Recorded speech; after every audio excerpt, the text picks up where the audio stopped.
Nalan Fulan adalah satu-satunya putri kerajaan yang tersisa setelah keluarganya dibantai seorang petinggi bernama Lu Sheng. Nalan yang dikira sudah tiada mengubah jati dirinya dan sekarang dipanggil Rongyan. Dengan kecantikannya dia berhasil masuk ke dalam keluarga Lu Sheng sebagai istri Tuan Lu demi menuntut balas atas kematian keluarganya. Dalam aksi balas dendamnya dia dibantu oleh pelayan yang sudah dia anggap saudari bernama Yunmo.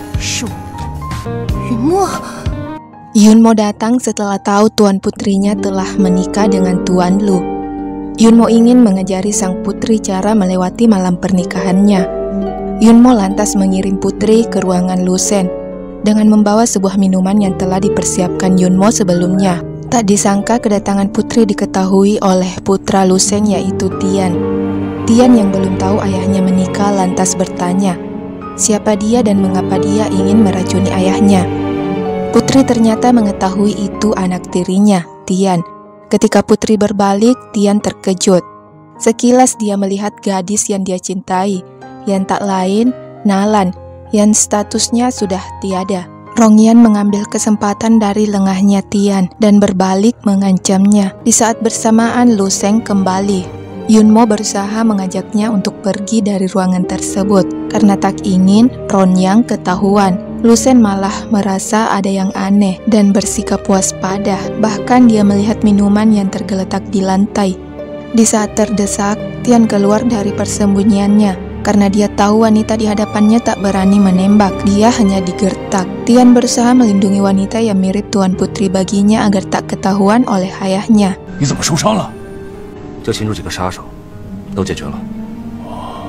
Meski begitu, Lu Sheng tetap menembakkan pistolnya ke arah belakang untuk memastikan sesuatu. Setelah tak mendengar sesuatu, dia beranjak pergi. Ternyata tembakan itu mengenai lengan putri Nalan, alias Rongyan. Rongyan berusaha menyembunyikan lukanya sendiri agar tak ketahuan siapapun. Pelayannya malah memergoki Rongyan yang sedang menyeka lukanya sendiri. Agar tak ketahuan, Rongyan mengancamnya. Yunmo yang datang malah membereskannya secara langsung karena dia tak ingin terjadi hal yang tak dia inginkan. Melihat luka Rongyan, Yunmo tak ingin hal itu terjadi lagi dan meminta Rongyan menyerahkan Lu Sheng kepadanya saja. Dia yang akan balas dendam. Sementara Rongyan tak mengizinkannya karena hal itu akan membahayakan Yunmo. Yunmo sama sekali tak gentar karena dia sudah bertekad akan ikut membantu Rongyan meski jalannya sulit. Rongyan dihukum cambuk setelah ketahuan melenyapkan pelayan di kediamannya. Padahal menurut Tuan Lu, Rongyan dinikahi hanya untuk menunjukkan wajah cantiknya saja pada koleganya, bukan untuk jadi setara dengannya dan bebas berbuat sewena-wena. Tian yang melihat ayahnya seketika teringat dirinya di masa lalu yang sering menerima perlakuan yang sama dari ayahnya. Tian menghampiri mereka sambil berkata, Rongyan bergumam, ingin menghabisi keduanya, ayah dan anak itu.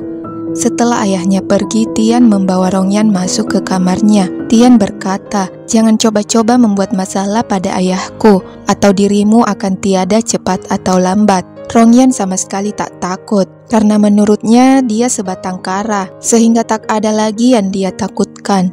Rongyan menambahkan, apakah sekarang Tuan Muda Lu mengkhawatirkanku?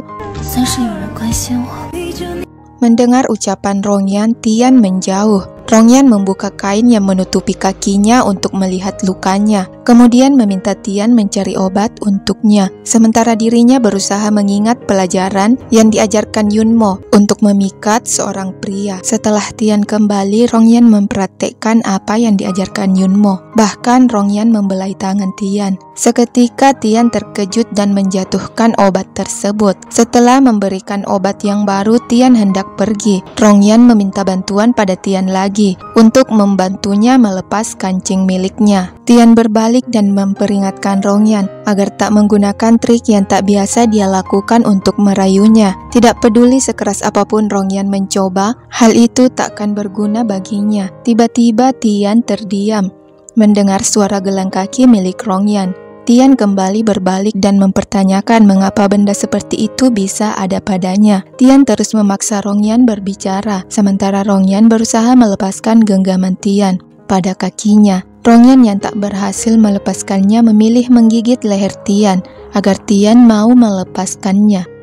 Tian berkata sepertinya dia salah mengenali gadis di hadapannya. Meski wajah mereka mirip, tidak mungkin mereka orang yang sama karena Tuan Putri yang dikenalnya sudah tiada 3 tahun silam. Dan wanita di hadapannya tidak mungkin bisa menjadi Tuan Putri. Rongyan balik bertanya mengapa Tian masih memikirkan wanita yang sudah lama tiada.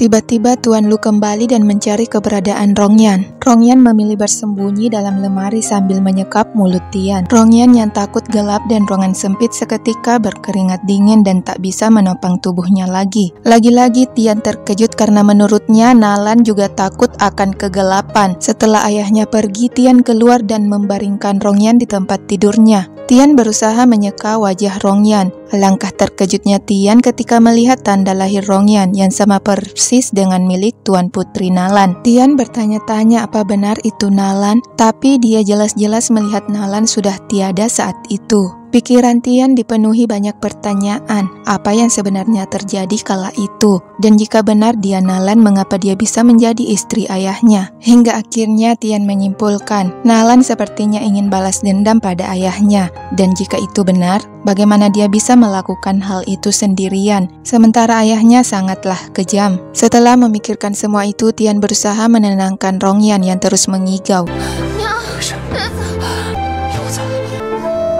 Malam harinya, Yunmo mengobati luka di punggung Rongyan. Dalam lamunannya, Rongyan berkata dia merasa Tian bukan orang asing baginya. Dia seperti teman lamanya. Setelah tersadar dari lamunannya, Rongyan menepis ucapannya sendiri. Di ruangan sebelah, Tuan Lu menemui Tian. Tanpa sengaja, sang ayah melihat luka di leher Tian. Tian segera menutupi luka gigitan Rongyan dengan mengatakan, hanya sebuah goresan saja. Sang ayah memerintahkan Tian untuk bersiap karena dia ingin mengajaknya ke suatu tempat. Tuan Lu mengajak Tian untuk bernegosiasi dengan seorang pedagang senjata bernama Tuan Su. Dalam negosiasi itu, Tuan Lu sengaja mengajak Rongyan untuk memperlihatkan kecantikannya pada Tuan Su. Setelah Tian selesai mengajukan kesepakatannya, Tuan Su berkata dia akan memberikan diskon jika Rongyan mau menari bersamanya. Tian kesal dengan penuturan Tuan Su, sementara Tuan Lu tak merasa keberatan dengan permintaan Tuan Su. Rongyan beranjak dari tempatnya namun dia dicegat oleh Tian. Rongyan melepas genggaman Tian lalu berjalan melewati Tuan Su dan memulai tariannya. Karena sangat tertarik dengan kecantikan Rongyan, Tuan Su berusaha menyentuhnya, tetapi Rongyan tak membiarkannya. Tuan Su kesal dan memaksakan kehendaknya. Melihat tingkah Tuan Su pada Rongyan, Tian ikut kesal. Agar Tuan Su tak melakukan hal yang lebih gila, Rongyan berkata dia ingin ke kamar kecil. Tuan Su yang masih menginginkan Rongyan lantas mengikutinya. Tian malah mengeluarkan senjatanya dan mengikuti Tuan Su. Tanpa ragu, Tian menembak Tuan Su yang sedang berusaha melecehkan Rongyan. Di toilet, Rongyan berkata, "Tidakkah kau tahu apa konsekuensi dari perbuatanmu?" Tian sama sekali tak ingin tahu tentang itu. Dia hanya tahu siapapun yang menyentuh Rongyan akan dia singkirkan. Untuk sesaat Rongyan terdiam lalu mengingatkan Tian, dia adalah istri dari ayahnya. Tidak mungkin Tian bisa memilikinya. Tian tak ingin mendengar hal itu, tetapi Rongyan malah mengulang perkataannya. Tian malah membalikkan tubuh Rongyan dan menciumnya dengan barbar. Tian sama sekali tak menyesal dengan perbuatannya, meski diberi tamparan oleh Rongyan. Tian malah memperingatkan Rongyan agar jangan sekali-kali berkata dia adalah istri ayahnya, berada di hadapannya. Kemudian Tian memberikan pistol miliknya kepada Rongyan untuk berjaga-jaga jika ada yang mencoba mencelakainya. Di luar, Tuan Lu sudah dalam kepungan pengawal Tuan Su. Begitupun dengan Tian yang baru keluar. Tak ingin Rongyan dan ayahnya terlibat, Tian jujur. Dia yang telah menyerang Tuan Su, sehingga mereka tak semestinya menyerang Tuan dan Nyonya Lu. Setelah diberi izin untuk pergi, Tuan Lu menarik Rongyan ikut bersamanya dan tak memperdulikan Tian yang dikepung oleh pengawal Tuan Su. Rongyan yang mendengar suara tembakan tak lagi memperdulikan ucapan Tuan Lu dan berlari keluar untuk melihat keadaan Tian. Sementara Tuan Lu memilih meninggalkan mereka demi menyelamatkan dirinya sendiri. Rongyan menghampiri Tian yang sudah tak berdaya. Meski begitu, Tian yang tak ingin membuat Rongyan khawatir berkata, dirinya baik-baik saja, bahkan dia takkan semudah itu untuk tiada. Sesampainya di rumah, Rongyan membuka pakaian Tian untuk mengobati lukanya. Rongyan malah melihat bekas luka lainnya di tubuh Tian. Seketika dia mengingat teman di masa lalunya. Rongyan pun menyadari Tian benar temannya. Tetapi Rongyan tak mengerti mengapa temannya bisa menjadi anak dari musuhnya. Tian yang melihat Rongyan terdiam mengira Rongyan takut dengan darah dan berusaha mengobati lukanya sendiri. Rongyan berkata dia akan melakukannya. Bahkan dia sudah mempelajari hal seperti itu sebelumnya. Tian terus menatap Rongyan yang berusaha mengeluarkan peluru dari tubuh Tian. Tiba-tiba Tian berkata, hal itu membuat Rongyan terkejut. Namun dia segera berkata, tak mengenal orang yang dia sebutkan oleh Tian. Seberapa keras pun Tian mencoba meyakinkan Rongyan, Rongyan sama sekali tak mau mengakuinya. Bahkan ketika Tian memberitahu semua kesamaan mereka, Rongyan masih tetap tak mengakuinya karena dia tak ingin menyeret Tian dalam masalahnya. Sama seperti yang dilakukan oleh Yunmo. Lagi pula musuhnya adalah ayah Tian sendiri, sehingga dia tak bisa jujur pada Tian. Untuk meyakinkan Tian, Rongyan bersikap agresif dan berkata akan memuaskan Tian, jika itu yang akan membuatnya percaya dan tak mengganggunya lagi. Tian menghentikan Rongyan karena dia tak ingin berbuat kesalahan. Tian melanjutkan, Rongyan bisa melakukan apapun asal jangan terluka. Di tempat berbeda, pengawal Tuan Lu berkata dia baru saja melihat Rongyan meninggalkan kamar Tuan Muda.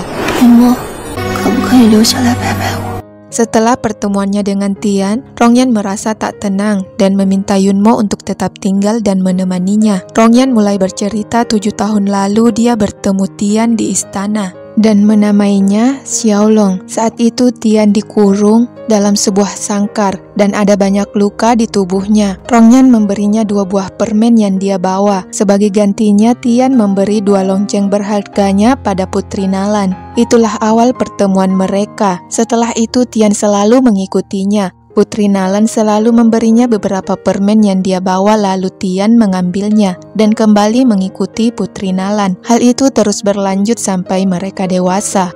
Setelah mendengar cerita Rongyan, Yunmo bertanya apakah Rongyan menyukai pria itu. Rongyan mengiyakannya, lalu kembali bercerita. Saat itu mereka berjanji untuk bertemu kembali, namun hal itu tak pernah terjadi karena Lu Sheng telah membantai keluarganya. Rongyan bertanya pada Yunmo, apa yang akan Tian lakukan jika dia tahu? Dia ingin balas dendam kepada ayahnya atas kematian orang tuanya. Yunmo berkata dia tak tahu apa yang akan Tian lakukan. Yang jelas, mereka beruntung bisa lolos dari kekejaman Lu Sheng. Di saat bersamaan, Lu Sheng masuk ke dalam kamar Rongyan dan melihat Yunmo berada di samping Rongyan. Tuan Lu bertanya, mengapa Yunmo bisa tidur di samping Rongyan? Tak ingin Yunmo dapat masalah, Rongyan berkata dia ingin belajar bahasa asing agar tak mempermalukan Tuan Lu di depan banyak orang. Oleh karena itu dia memanggil Yunmo untuk mengajarinya.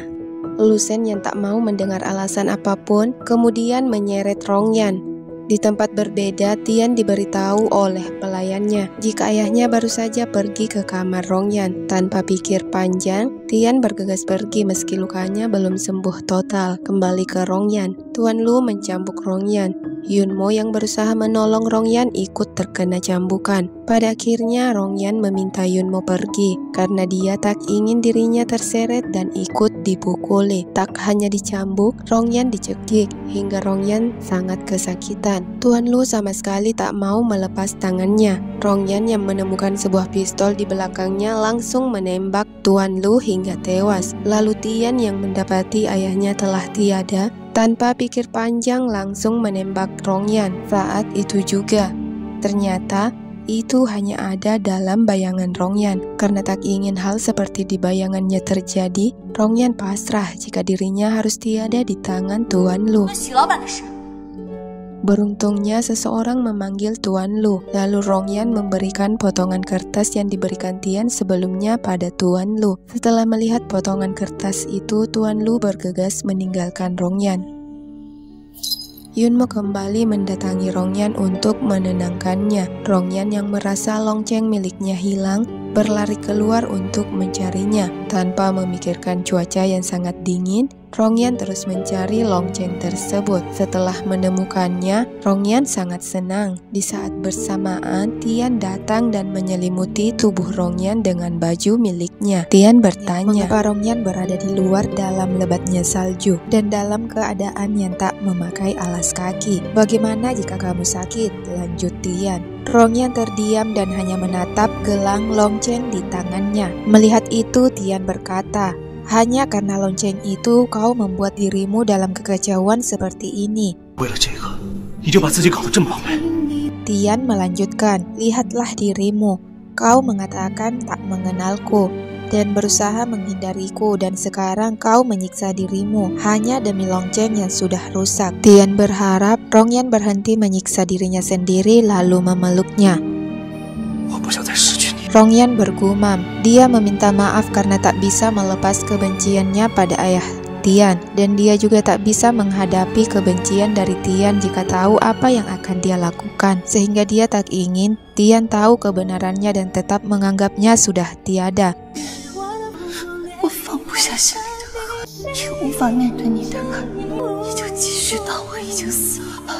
Rongyan berusaha melepas pelukan Tian lalu berkata, lonceng itu bukanlah miliknya dan dia tak mengharapkan perlindungan dari Tian jika Tian ingin membantunya. Rongyan berharap Tian menjauh darinya sejauh mungkin agar mereka tak saling bertemu lagi. Tuan Luseng mendatangi kamar Rongyan karena dia merasa sudah bersikap berlebihan di malam sebelumnya, sehingga dia datang untuk memberi sebuah hadiah. Luseng malah melihat sebuah gelang lonceng di tangan Rongyan dan mempertanyakan asal lonceng tersebut.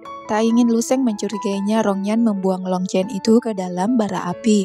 Hal itu membuat Luseng senang dan kembali memasang gelang pemberiannya di pergelangan Rongyan sambil berkata, dia akan menemui seseorang di hari berikutnya. Dia ingin Rongyan mempersiapkan diri untuk ikut bersamanya. Setelah Luseng menghilang dari pandangannya, Rongyan bergegas mengambil gelang loncengnya tanpa memperdulikan tangannya. Yunmo yang baru tiba bertanya apa yang terjadi. Rongyan berkata sepertinya Luseng mencurigainya setelah melihat lonceng miliknya. Benar saja, Luseng merasa curiga dan bertanya pada pelayannya, apa benar Tuan Putri Nalan sudah tiada saat itu? Luseng melanjutkan, dia ingin tahu bagaimana rupa Tuan Putri yang sebenarnya, juga meminta pelayannya memata-matai Rongyan. Sementara Rongyan meminta Yunmo mencari seseorang dan memberikan sebuah surat darinya. Yunmo bersedia melakukannya dan meminta Rongyan untuk berhati-hati setelah dia pergi.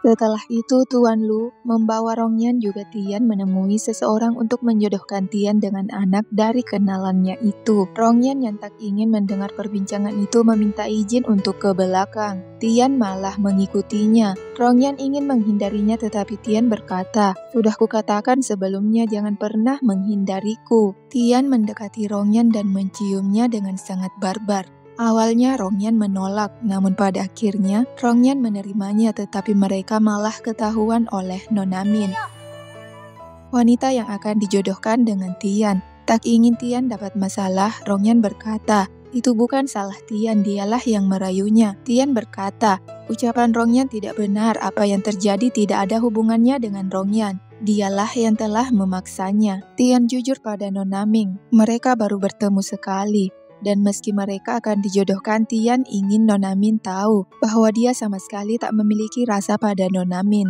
Dia mengatakan hal itu karena tak ingin membuat Nona Min kecewa di kemudian hari. Bahkan Tian tak ingin perjodohan itu dilanjut karena dia sudah memiliki seseorang yang dia sukai.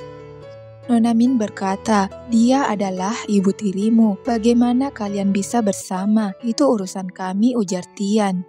Tian lalu mengeluarkan sebuah pistol untuk diberikan pada Nona Min jika dia merasa kesal dengan kejujurannya. Nona Min mendekat dan tanpa ragu mengambil pistol itu dan mengarahkannya pada Tian. Rongyan berusaha melindungi Tian, begitupun sebaliknya. Setelah Nona Min menembakkan pistol itu, mereka sama sekali tak memikirkan diri mereka dan mempertanyakan keadaan satu sama lain. Melihat betapa keduanya saling menyukai satu sama lain, Nona Min berkata, dia akan memberitahu ayahnya bahwa dia tak ingin menikahi Lu Tian. Nona Min berharap mereka akan benar-benar bersama meski hal itu akan sulit. Setelah perjodohan Tian gagal, Tuan Lu sangat marah kepada Tian. Lu Sen tak menyangka Tian berani menggoda ibu tirinya dan bermain gila di belakangnya. Dalam kemarahannya, Tuan Lu mengungkit tentang Tian yang ternyata hanya anak adopsi saja. Rongyan yang sedari tadi menguping akhirnya mengetahui jika Tian bukan anak kandung dari Lu Sen. Rongyan seketika mengingat masa lalunya yang setiap kali bertemu Tian selalu ada luka di tubuhnya. Setiap kali ditanya tentang lukanya, dia berkata tak sengaja melukai dirinya. Dan kini Rongyan tahu, semua itu dilakukan oleh Lu Sen. Dari tadi Tian bisa menahan semua perlakuan ayahnya. Tetapi ketika sang ayah menyebut nama Rongyan, Tian tak lagi sabar dan berbalik mengancam ayahnya. Lu Sen yang hendak menyerang Tian dibuat tak berkutik oleh Tian. Di luar, Tian bertemu Rongyan. Rongyan berkata mengapa Tian tak memberitahu jika dia bukanlah anak dari Lu Sen. Sementara Tian tak lagi mempermasalahkan hal itu. Yang jelas, dia bisa menjalani kehidupan layaknya manusia setelah bertemu Rongyan 7 tahun lalu. Dan kini dia tak ingin kehilangan Rongyan lagi. Tian tak peduli apa yang dihadapi Rongyan. Dia ingin berada di sampingnya. Mereka pun saling berjanji akan menghadapi segalanya berdua. Kemudian mereka larut dalam suasana yang telah lama mereka nantikan.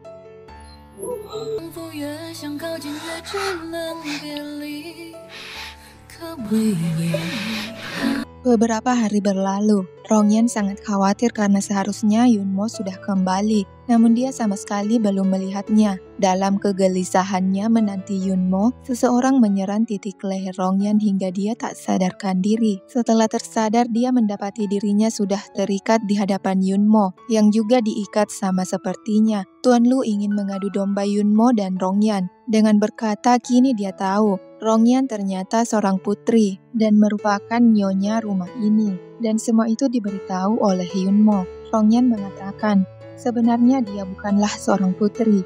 Dia hanya pelayan Putri Nalan selama ini. Dan sebagai pelayan yang sudah lama bersamanya, dia tahu ada sebuah tempat rahasia yang berisi banyak harta di ruangan tersebut. Dan tujuannya menikahi Tuan Lu adalah untuk menguasai harta itu. Rongyan melanjutkan ucapannya. Sebenarnya dia dan Yunmo bekerja sama untuk mendapatkan harta tersebut. Namun karena Yunmo menipunya dengan berkata dia adalah seorang putri, maka Yunmo tak lagi berhak atas uang yang akan dia dapatkan. Tuan Lu sama sekali tak termakan ucapan Rongyan dan mulai menyiksa Yunmo agar Rongyan mau memberitahu di mana letak ruang rahasia itu. Karena tak ingin melihat Yunmo kesakitan, Rongyan bersedia menunjukkan ruang rahasia tersebut. Melihat begitu banyak harta karun di ruangan itu, Tuan Lu mulai tergiur dan melupakan Rongyan yang bersiap menikamnya. Rongyan berhasil menikamnya, tetapi Rongyan juga terluka terkena senjata milik Tuan Lu. Ketika Rongyan berusaha mengurung Tuan Lu di ruangan itu, Rongyan kembali terkena tembakan. Yungmo yang berusaha menolongnya juga terkena tembakan Tuan Lu. Pada akhirnya mereka berhasil mengurung Tuan Lu, tetapi mereka berdua terluka.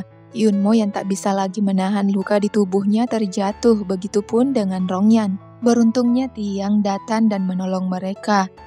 Tian merawat Rongyan sendiri. Di tengah malam, Rongyan terbangun dan merasa kepanasan dalam cuaca dingin. Tian yang tak tahu harus berbuat apa malah membuka bajunya dan berbaring di tengah hujan salju untuk mendinginkan tubuhnya, lalu mendatangi Rongyan untuk menghangatkan badannya. Tian melakukan hal itu beberapa kali hingga Rongyan merasa baikan. Keesokan paginya Rongyan terbangun di samping Tian dan langsung mengecup pipi Tian yang masih terlelap. Tian senang melihat Rongyan baik-baik saja. Yunmo yang sudah baikan bergegas menemui Rongyan untuk melihat keadaannya.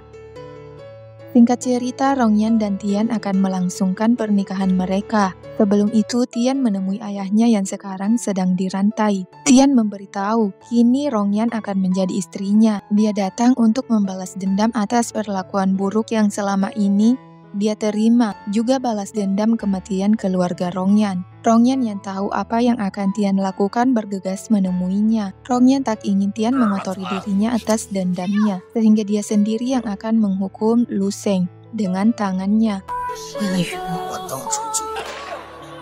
Bersamaan dengan kematian Tuan Lu, drama pun berakhir. Terima kasih sudah menonton, jangan lupa like, comment, and subscribe.